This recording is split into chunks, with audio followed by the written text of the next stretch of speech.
I added a new mod to my Raft speedrun every 5 minutes. Hi friends, and welcome back to Raft. I've fallen back in love with speedrunning Raft, but I decided that I need to take my radio tower runs up a notch, and I couldn't think of a more perfect way to do so than by adding in some of Raft's best mods to spice things up a little bit. I assembled a list of 15 mods that I thought would make for some interesting speedrun interactions, and I put them all into a spinner wheel to decide my fate. Some of these mods would help me go faster, like the Voyage mod that translates your raft weight into more speed, so small rafts go ridiculously fast. Some mods would certainly hurt, like the Nightmare difficulty mod, which means that any shark would one-shot me anytime I was unlucky enough to get bit. Other mods were just kind of funny, like the Dragon Seagulls mod that I just added for kicks. So let's spin the wheel and try to beat Raft with a new mod every 5 minutes. The wheel started off pretty generic with the No Night mod, which just skips the dark night and has no other effects. So I guess that's pretty nice for you guys to be able to see stuff, but it was mostly nice for me because it allowed me to do my first round of trash harvesting in relative peace pretty easily. Before we get too much further, it's worth noting that I speedrun Raft in easy difficulty, which means that death is a minimal penalty in terms of item loss, but it does allow for some cool death abuse strats and more interesting speed strats in my opinion. My current best time for speedrunning Radio Tower in easy is 48 minutes and 53 seconds, so we'll have to see if I can go faster than that if the wheel is kind to me. But by 5 minutes in, things were already starting to get a bit more interesting when the wheel landed on the Teleportation mod. This mod basically allows you to teleport to any solid objects that you can place your cursor on, so of course I immediately started trying to abuse this by teleporting up the island to grab a crate that ended up being pretty useless. But when I eventually returned to my raft, I noticed another island just waiting in the distance, and I was in sore need of more sand and clay to make my smelters. So what did I do? I teleported directly to it, which saved at least a minute of swimming time and all that stuff, so things are going pretty swimmingly at this point.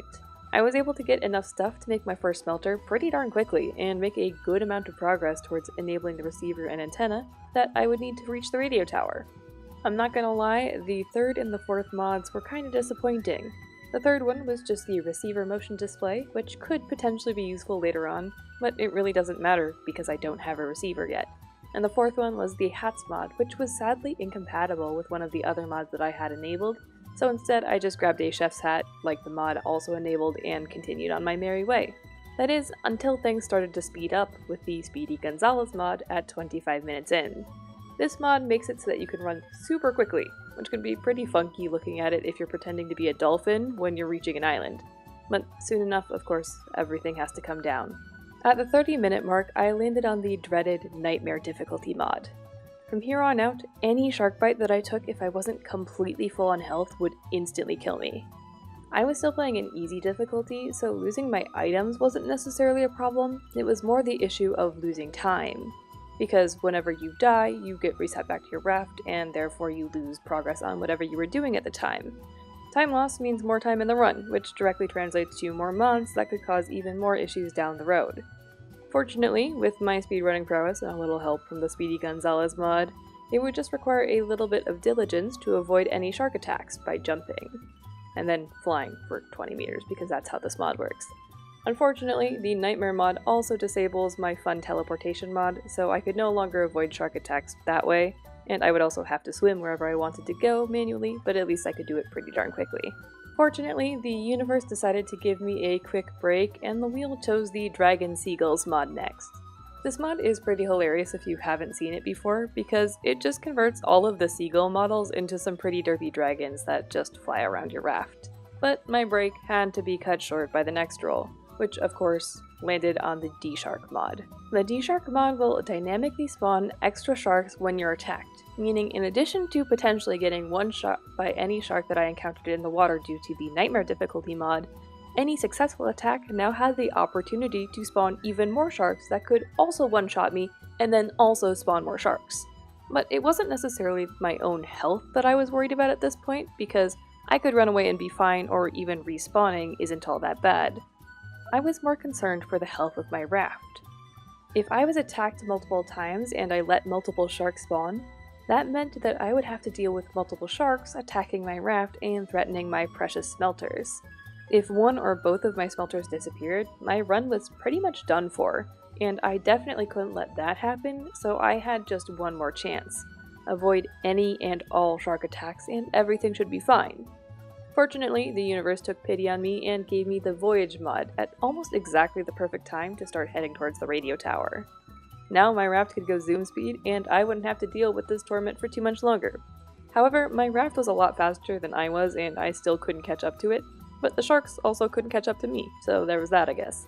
By the 50-minute mark, things had started to calm down a little bit. I rolled for the More Trash mod, which, as you might expect, spawns in more trash.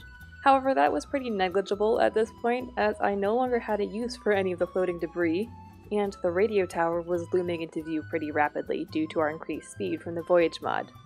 I'll admit that I gave up on some of the speedrun skips because my legs were simply too fast to account for the right distance, so we'll just pretend that I'm not ashamed of that and moved on with our lives. After a little bit of spazzing around the tower, I finally made it to the top, where I was able to stop my timer at 53 minutes and 28 seconds, which is just around 4 minutes slower than my actual PB. All in all, it's a pretty good speedrun time, considering that would put me at 6th place on the leaderboards for this run. And that's how I beat Raft, with adding a new mod every 5 minutes. I kinda want to try this again, but with even more difficult mods, since it seems like I definitely got the best end of the deal, and I didn't roll nearly as many of the negative mods as I was thinking I would. So we might have to rebalance this and try it again sometime. But I know that this video is slightly shorter and different than my usual content, and that's because I've spent this week moving so that I can get ready to start my graduate degree in the coming weeks. So I appreciate your patience, and I am grateful for you for making it this far. Anyways, that's it for me for now. I hope you enjoyed. Please consider leaving a like if you did, and consider subscribing if you haven't already. It really helps me out. I hope to see you all again soon, but until then, have a great day.